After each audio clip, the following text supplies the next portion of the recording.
Okay चलो let's start. So today's topic is permutation and combination.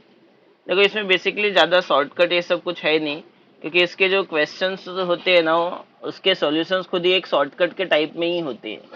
ठीक है, सिर्फ लॉजिक में इसमें इम्पोर्टेंट है। इसमें फर्स्ट चीज़ है क्या है, factorial. Factorial as all of you know, factorial का मतलब क्या होता है, एक एक वैल्यू कम करते जाओ, कहाँ तक, 1 तक। ठीक है, सबको मल्टीप्लाई करके लिख दो। You have to remember, if n is negative or fraction then n factorial is not defined। मतलब फैक्टोरियल हम लोग निगेटिव वैल्यू और फ्रैक्शन वैल्यू का कैलकुलेट नहीं कर सकते। जीरो फैक्टोरियल का वैल्यू क्या होता है, 1। ओके, फिर n फैक्टोरियल है, उसमें से सिर्फ मैं n को निकाल दूंगा तो n माइनस वन का फैक्टोरियल लिख सकता हूँ। मतलब एक वैल्यू निकाल दिया तो उसके लोअर वैल्यू का फैक्टोरियल लिख सकते हैं। ठीक है, देन एडिशन प्रिंसिपल। इसमें एडिशन प्रिंसिपल, देखो एडिशन प्रिंसिपल ये सब की कोई ज़रूरत नहीं है। जो इसमें रिक्वायर्ड है आपको ध्यान में रखना, मैं सिर्फ वही बता रहा हूँ।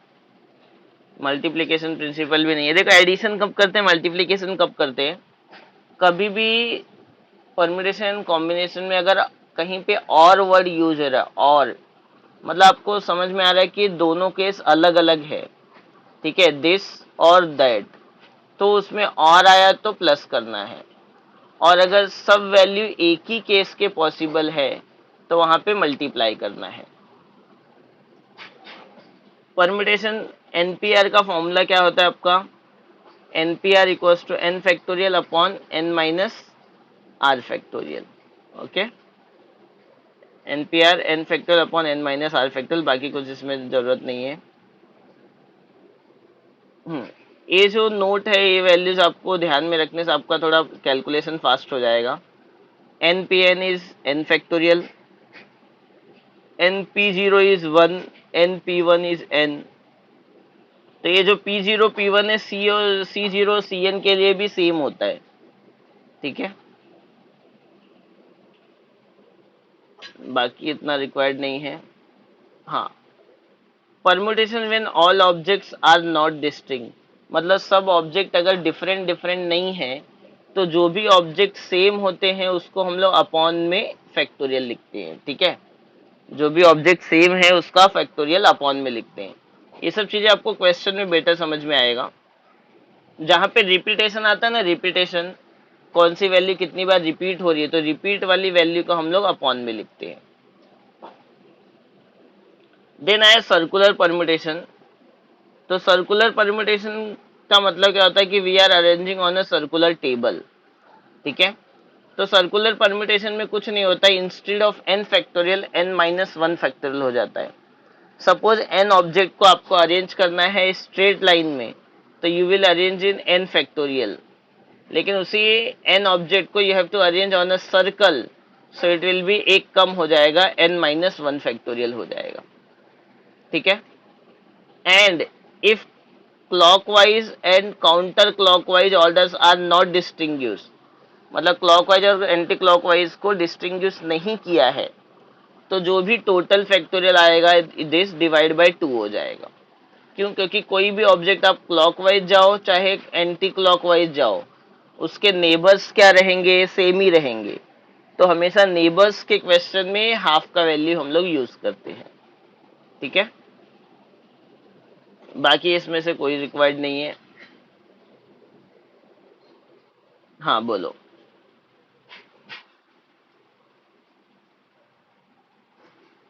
अच्छा,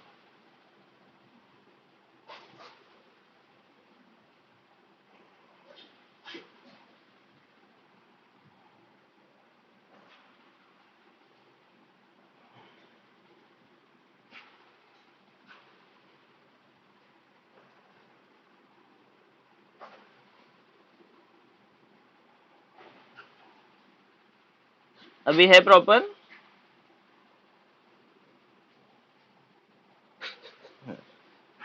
अच्छा, नेक्स्ट देखो आप, नेक्स्ट क्या है अपना, कॉम्बिनेशन। कॉम्बिनेशन का फॉर्मूला क्या रहता है आपका, N C R equals to N factorial upon R factorial into N minus R factorial. या तो N P R upon R factorial भी लिख सकते हैं, ठीक है। और ब्रैकेट में अगर ऐसा लिखा है या ऐसे लिखा है एन कॉमा आर, या एन और नीचे आर अगर ऐसे ब्रैकेट में लिखा है, उसका मतलब होता है एन सी आर। याद रखना, ऐसे कभी भी लिखा है तो उसका मीनिंग एन सी आर ही होता है, एन पी आर नहीं होता। देखो एन सी जीरो ले लो चाहे एन सी एन ले लो, दोनों का वैल्यू वन ही होता है, और एन सी वन का वैल्यू वन होता है। फिर तीसरा प्रॉपर्टी है एन सी आर, मतलब ये जो आर है नीचे वाला, इसकी जगह पे मैं एन माइनस आर लिख सकता हूँ, कोई फर्क नहीं पड़ता। फिर एन सी एक्स और एन सी वाई सेम कब होंगे, उसके लिए या तो एक्स और वाई सेम होना चाहिए, या तो एक्स और वाई का एडिशन एन के इक्वल होगा, तो दोनों इक्वल होंगे, ठीक है। And next next most important formula ये फिफ्थ वाला, कि अगर दोनों ऊपर के एन सेम है और नीचे आर में वन का डिफरेंस है, एक आर है और एक आर माइनस वन है, तो हम लोग क्या करेंगे, एन में एक इंक्रीज कर देंगे, एन प्लस वन बन जाएगा, और दोनों आर में ग्रेटर वाला आर लेंगे, ठीक है। दोनों आर में ग्रेटर वाला आर लेने का और एन में एक ऐड करने का। कब, जब यहाँ पे एलएचएस में दोनों एन सेम हो और आर में वन का डिफरेंस हो।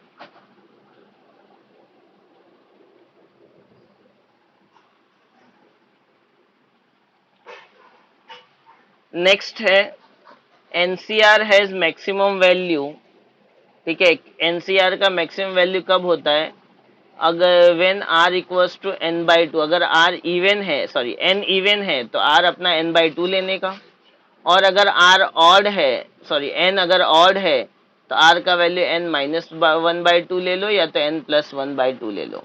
दोनों केस में आपको सेम ही आंसर आने वाला है, तो कोई भी एक केस कैलकुलेट कर लो, ठीक है। इसमें जितने भी शॉर्टकट्स दिए हुए हैं, you need not to follow any shortcuts, because आप इसमें से कितने शॉर्टकट आप ध्यान में रख सकते हो। तो ये शॉर्टकट नहीं है, बल्कि इससे बेटर है कि हम लोग क्वेश्चन ही सॉल्व करके निकाल लेंगे, ठीक है।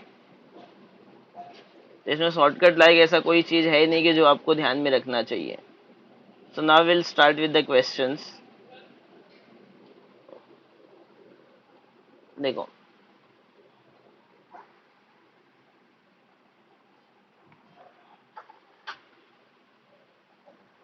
कॉम्पिटिटिव सेक्शंस के आ जाओ।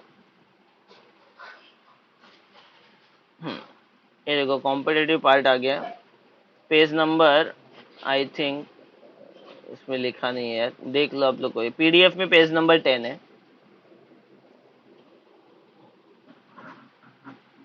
ठीक है।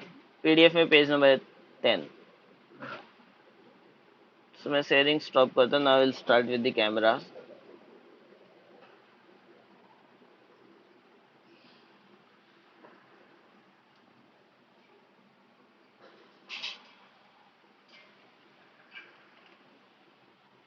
हाँ बोलो।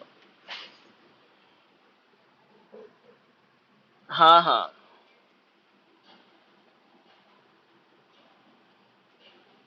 रुको ग्रुप में सेंड करता हूँ मैं।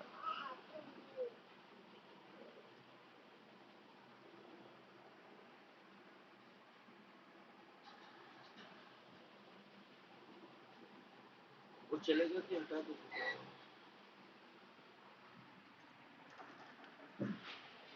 चलेगा देखो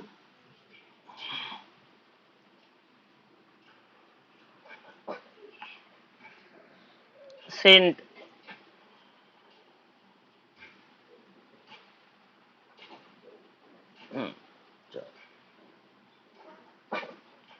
चलो all of you read first question.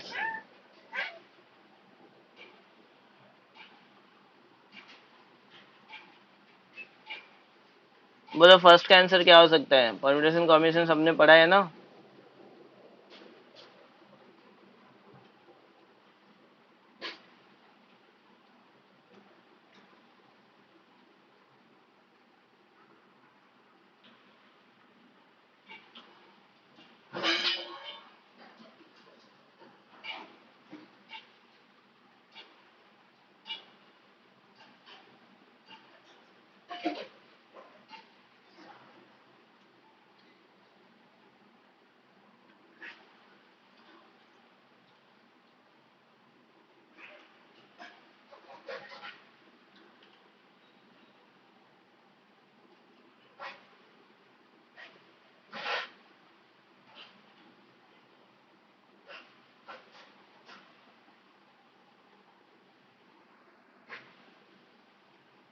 चलो देखो क्वेश्चन क्या दिया है, देखते हैं।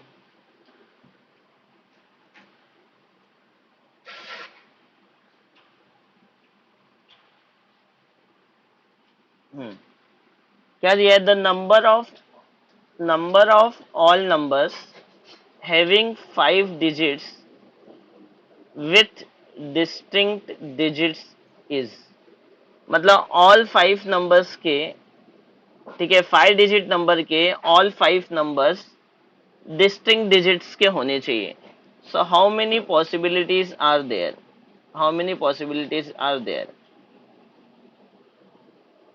देखो कैसे कर सकते हैं इसको आंसर, देखो ध्यान से, क्योंकि ये सब पूरा क्वेश्चन लॉजिकल है पूरा, बाकी कुछ भी एक्स्ट्रा नहीं है आपका, ठीक है। टोटल डिजिट्स कितने हैं? 5 डिजिट, 1 2 3 4 एंड 5, ठीक है। तो कोई भी, बोलो क्या है आंसर?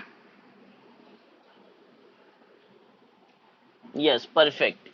देखो क्या होगा, फर्स्ट कोई भी एक डिजिट, चाहे एक्सट्रीम लेफ्ट का ले लो चाहे एक्सट्रीम राइट का ले लो, कोई भी एक, हाँ? तो एक्सट्रीम लेफ्ट के डिजिट को मैं 1 to 9 में से कोई भी नंबर रख सकता हूं, ठीक है, 1 to 9 में से कोई भी नंबर रख सकता हूं। तो extreme left digit can be arranged in 9 ways, in 9 ways, okay. Extreme right नहीं, मैं एक्सट्रीम लेफ्ट ही रख सकता, क्यों? देखो, क्योंकि मेरे पास 0 1 2 3 4 5 6 7 8 9 नंबर्स है, राइट। एक्सट्रीम लेफ्ट वाला, एक्सट्रीम लेफ्ट वाला जो चे है, मतलब यूनिट प्लेस का जो डिजिट है, वो 0 नहीं हो सकता, ठीक है। सॉरी, उल्टा बोल रहा हूं मैं, ये वाला एक्सट्रीम लेफ्ट वाला, क्योंकि ये 0 हो सकता है, लेकिन जो पहला डिजिट है वो 0 नहीं हो सकता, क्योंकि पहला डिजिट अगर 0 हो गया तो नंबर 5 डिजिट का रहेगा ही नहीं, राइट। तो दिस, अगर ये 5 डिजिट नंबर है तो यूनिट, 10th, 100, 1000, 10,000, जो 10,000 वाला प्लेस है उस वहां पे 0 नहीं होना चाहिए। तो 10,000 place can be arranged in how many ways? 9 ways. How many ways? 9 ways, right. अब बाकी ये जो 4 डिजिट है, 1 2 3 4, ये कुछ भी रहे, कोई फर्क ही नहीं पड़ता है, खाली अलग अलग होना चाहिए। तब 9 में से आपने एक नंबर यहाँ पे रख दिया तो एक नंबर कम हो जाएगा, कोई भी एक कम हो जाएगा, सपोज 7 कम हो गया, तब कितने डिजिट बचे? 8, और 0 भी आ सकता है अब बीच में, तो यहाँ के लिए कितने पॉसिबल है? 9 वेज। फिर एक कोई भी एक और कम हो जाएगा तो उसके बाद 8 वेज, फिर और एक कम हो गया तो फिर 7, फिर एक कोई और कम हो गया तो कितने हो गए? 6 वेज। तो मल्टीप्लाई करो, 9 into 9 into 8 into 7 into 6, this is going to be your answer.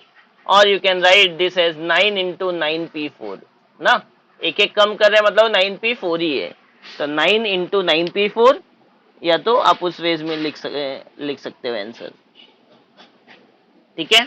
तो ऑप्शन नंबर बी। किसी को कोई डाउट है? फर्स्ट क्वेश्चन था ये कॉम्पिटिटिव का।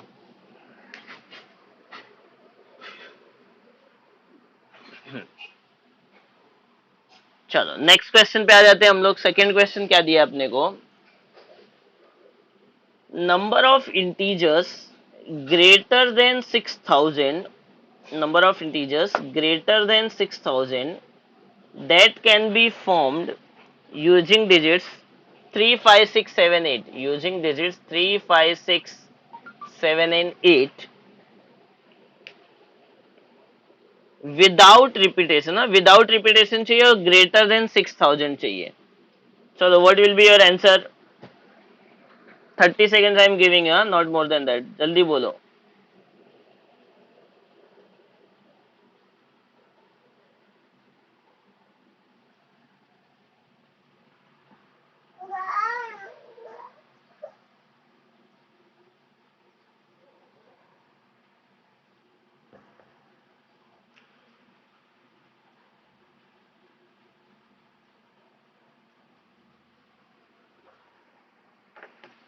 सेवेंटी टू, ठीक है। देखो 72 ही नहीं और भी पॉसिबल होगा। देखो कि क्या बोला है क्वेश्चन में, ग्रेटर देन 6,000, बराबर है ना। ग्रेटर देन 6,000 का मतलब हुआ 6000 से बड़ा 4 डिजिट का भी नंबर होता है। Case 1 4 digit number greater than 6000 and case 2 5 digit number, और 5 डिजिट नंबर है तो बट ऑब्वियस है कि ग्रेटर देन 6000 ही रहेगा। तो दो केस पॉसिबल है, क्यों? क्योंकि टोटल अपने पास कितने डिजिट हैं? 5 डिजिट्स हैं। So there are two possible cases, 4 digit number greater than 6000 and 5 digit number greater than 6000। अब आपको सोचना है कि अगर 4 डिजिट नंबर, देखो 1 2 3 4, ठीक है। अब अगर मुझे ग्रेटर देन 6000 चाहिए, मतलब ये जो 1000 वाला प्लेस रहेगा, ये वाला प्लेस, इस प्लेस का नंबर 6 या 6 से बड़ा होना चाहिए। 6 या 6 से बड़ा, तो 6 या 6 से बड़ा कितने नंबर है? 3 नंबर्स। तो this place can be arranged in 3 ways. आगे बाकी आप कैसे भी अरेंज करो ना, क्योंकि उसने ऐसा तो नहीं बोला है कि रिपीटेशन नॉट अलाउड है। बोला है क्या रिपीटेशन नॉट अलाउड? हाँ, विदाउट रिपीटेशन बोला है। ठीक है, फिर तो अगर आपने पहला डिजिट ए 3 वेज में अरेंज किया, मतलब इन तीन में से कोई भी एक नंबर अरेंज, सपोज इसको अरेंज कर दिया। अब तो इस प्लेस के लिए कितने ऑप्शन बचे? 1 2 3 4। अब आपने एक और ले लिया, अब कितने बचे? 1 2 3। आपने एक और ले लिया, अब कितने बचे? 1 2। तो इसको मल्टीप्लाई करो, 3 4 जा 12, 3 जा 36, 2 जा 72। ये तो 72 से 4 डिजिट नंबर ग्रेटर देन 6000 बना ना। 5 डिजिट नंबर भी तो बन सकता है, 1 2 3 4 5। अब 5 digit, yes perfect, 5 digit number में आपको कोई कंडीशन की टेंशन नहीं। क्यों? कि 5 डिजिट नंबर अगर है तो 6000 से बड़ा ही होगा। तो यहाँ पे कुछ भी आने दो, कितने टोटल डिजिट है? 5। तो फर्स्ट इन 5 वेज, फिर 4 वेज, 3 वेज, 2 वेज, 1 वेज, सबको मल्टीप्लाई करो, कितना है? 5 4 20, 6 जा 120। तो ये दोनों को ऐड कर दो, आपका फाइनल आंसर आ जाएगा 72 प्लस 192 हो जाएगा। या एनी डाउट? तो सर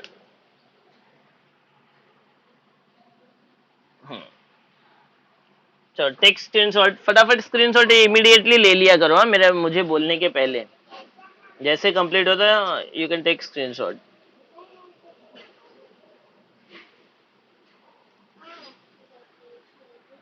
ओके, चलो नेक्स्ट आ जाओ आप क्वेश्चन नंबर 5 पे। ए आई ट्रिपल ई में भी आया है और जे डबल ई मेन में भी आया हुआ है।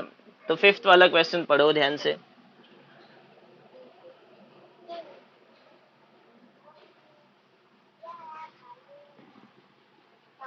देखो, from 6 different novel and 3 different dictionaries, fifth one novel है अपना 5, कितना 6 है, डिक्शनरीज है अपना 3,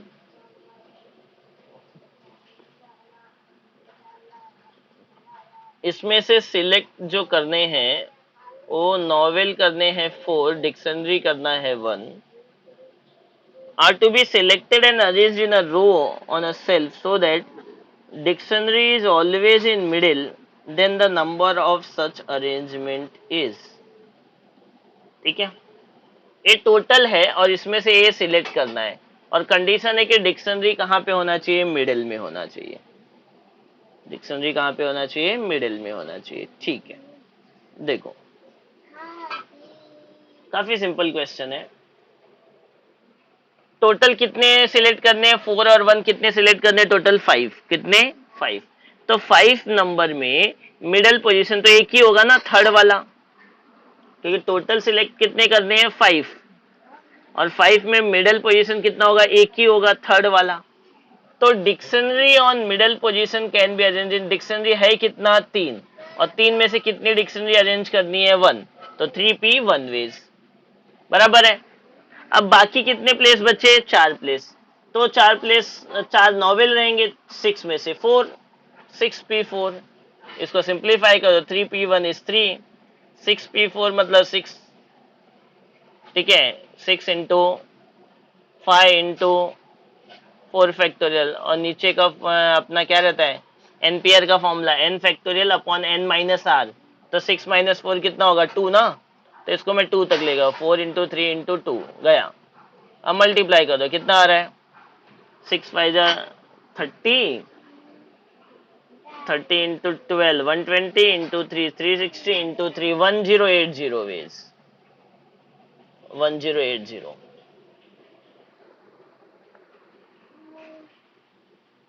कोई डाउट इसमें?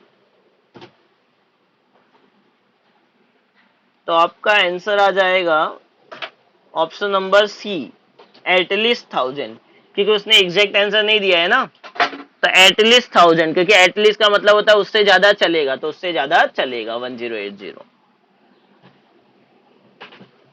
ठीक है,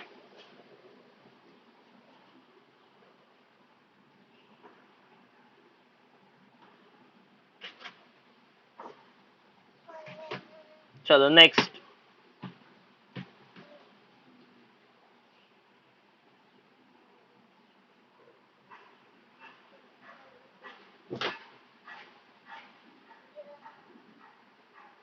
नेक्स्ट क्वेश्चन आ जाओ 22 जेडब्ल्यू 2016। हम लोग सीईटी और जेडब्ल्यू के क्वेश्चंस इसमें से कंप्लीट करते हैं।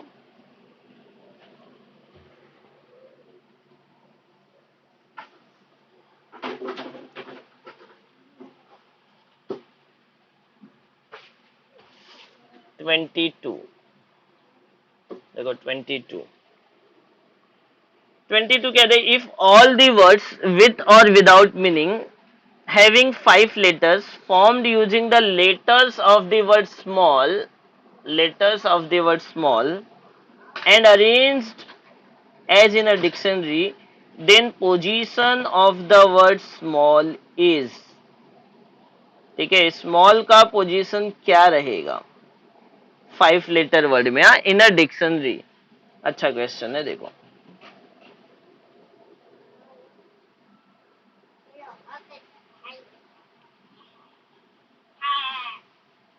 देखो ये क्वेश्चन ध्यान से देखो, पोजीशन कैसे निकालने के का है।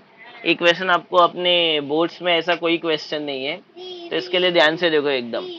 सबसे पहले आप लोग इसमें से ना अल्फाबेट फाइंड करो, कितने अल्फाबेट आपको दिख रहे हैं, क्योंकि if you are arrange in a dictionary, तो डिक्शनरी अपना अल्फाबेटिकली अरेंज होता है, राइट।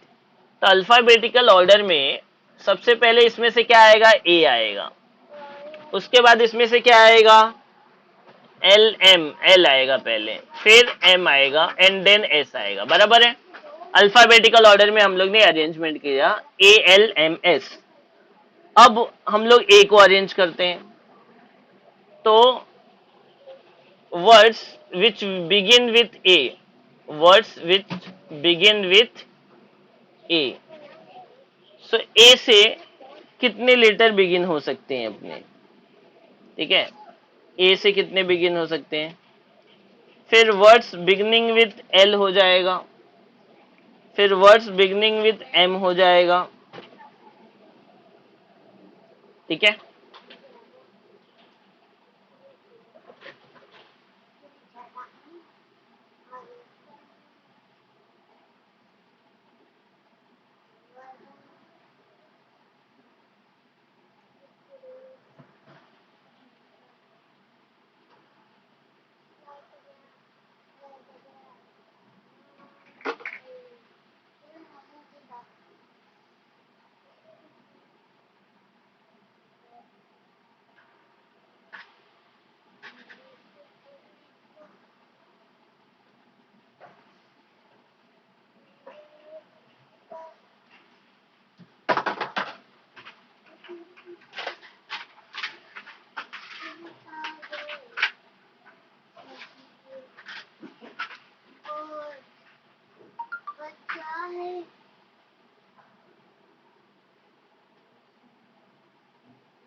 ये पोजीशन का क्वेश्चन एक्चुअली ये तो मैं आपको कर देता हूँ, बट इसके अलावा मैं आपको एक और क्वेश्चन बाद में लेता हूँ, ठीक है।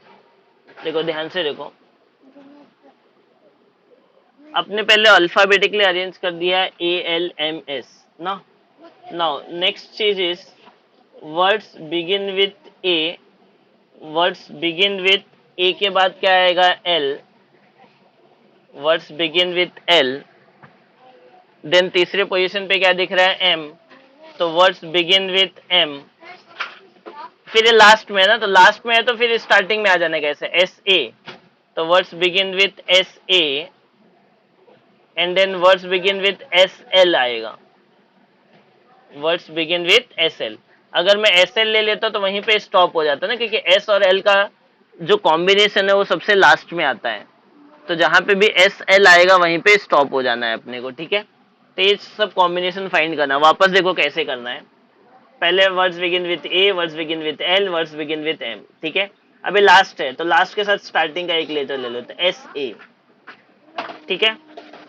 फिर SA के बाद SL, अब देखो SL ले लिया तो SL अपना लास्ट है ना, क्योंकि मुझे SM की जरूरत ही नहीं है, जहां क्योंकि ये जो वर्ड है वो SL के बीच में ही आने वाला है, ठीक है, SL के बीच में ही आने वाला है। तो इसके लिए देखो वर्ड्स बिगिन विथ A, तो टोटल कितने हैं 4, तो 4 फैक्टोरियल, टोटल 4 है ना, तो 4 फैक्टोरियल आएगा, तीनों में 4 फैक्टोरियल आएगा, इंडिविजुअल वाला, इंडिविजुअल की मैं बात कर रहा हूँ, ठीक है। क्योंकि ए के लिए तो ए लिया तो बचे टोटल लेटर कितने हैं 4, तो 4 फैक्टोरियल सब में आ गया। या तो इधर से देखो ए को आपने ले लिया तो कितने लेटर बचे अभी 1 2 3 4, 4 फैक्टोरियल। एल लिया तो भी 4 है, एम लिया तो भी 4 है। अब देखो आपने ए लिया तो कितने लेटर्स आपके बचे हुए हैं, कितने लेटर्स आपके बचे हुए हैं, ठीक है। या तो आप बोल सकते हो कि इसमें इसमें ए का कौन सा पोजीशन पे आ रहा है, कितने लेटर्स के बाद आ रहा है। अगर मैं लेफ्ट से देखूं तो भी 2 लेटर के बाद आ रहा है, राइट से देखूं तो भी 2 लेटर के बाद आ रहा है, इसके लिए अपॉन में 2 फैक्टोरियल, इसके लिए अपॉन में 2 फैक्टोरियल। जो लोवेस्ट वाला होगा वो लिखने का, चाहे लेफ्ट से चाहे राइट से। अभी एल, एल अगर मैं राइट से देखूं तो आफ्टर 3 नंबर्स आ रहा है, बट लेफ्ट से देखो तो फर्स्ट पोजीशन पे ही है, इसके लिए इसके अपॉन में कुछ नहीं आएगा। अभी एम, एम अगर मैं, ठीक है, एम अगर मैं यहां से देखूं तो भी सेकंड पोजीशन पे आ रहा है, और यहां से देखूं तो भी सेकंड पोजीशन पे आ रहा है, बराबर है। तो इसके अपॉन में भी क्या आ गया 2 फैक्टोरियल, इसके अपॉन में भी क्या आ गया 2 फैक्टोरियल। अब आता है बारी ऐसे का, ठीक है। तो ये तो एल के लिए इंडिविजुअल के लिए इसमें से देखना था। अब जब मैं डबल की बात करूंगा एस ए, तो अभी कितने लेटर्स इसमें बच गए, अगर मैं एस ए को लेता हूं तो बचे कितने 1 2 3 लेटर्स, तो इसके लिए भी 3 फैक्टोरियल आएगा, इसके लिए भी 3 फैक्टोरियल, क्योंकि एस एल के लिए भी 3 नंबर्स ही पेंडिंग होंगे ना। कितने नंबर पेंडिंग होंगे 3 नंबर्स। तो अगर मैं एस ए लेता हूं, एस ए, तो इसके बाद कितने लेटर बाकी है 2 लेटर, तो इसलिए डिवाइड बाय 2 फैक्टोरियल। अगर मैं एस एल लेता हूं, एस एल, तो उसके बाद कोई बाकी नहीं, क्योंकि एस एल में इसको लूं या इसको लूं, इसके बाद कुछ भी बाकी नहीं, तो ये सिर्फ 3 फैक्टोरियल ही रहेगा। अब सबको कैलकुलेट करके ऐड कर दो, आपका पोजीशन आ जाएगा। तो ये कितना आएगा 4 3 जा 12, फिर 4 3 जा 12, तो जा कितना आएगा 12 4 जा 48, 4 3 जा 12, 3 3 2 जा 6, सबको ऐड करो कितना आ रहा है। नहीं नहीं नहीं नहीं नहीं नहीं नहीं 48 नहीं आएगा, रॉन्ग, 24 आएगा ना। 4 3 2 1, 4 3 जा 12, 12 2 जा 24 आएगा। ऐड करो 36 48 51 और 57 आएगा, ठीक है 57। तो 57 वर्ड के बाद अपना स्मॉल आने वाला है, जो भी आंसर आएगा उसके जस्ट बाद वाला पोजीशन रहेगा। तो 57 वर्ड के बाद आएगा, मतलब स्मॉल का पोजीशन क्या रहेगा 58th पोजीशन, ठीक है। ये जो पोजीशन होता है इसी को एज अ रैंक करके भी पूछ सकते हैं कि what is the rank of letter small. ठीक है,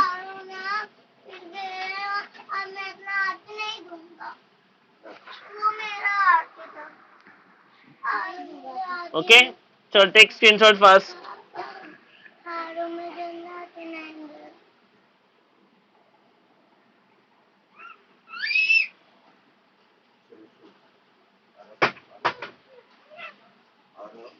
कोई डाउट नहीं है ना इसमें?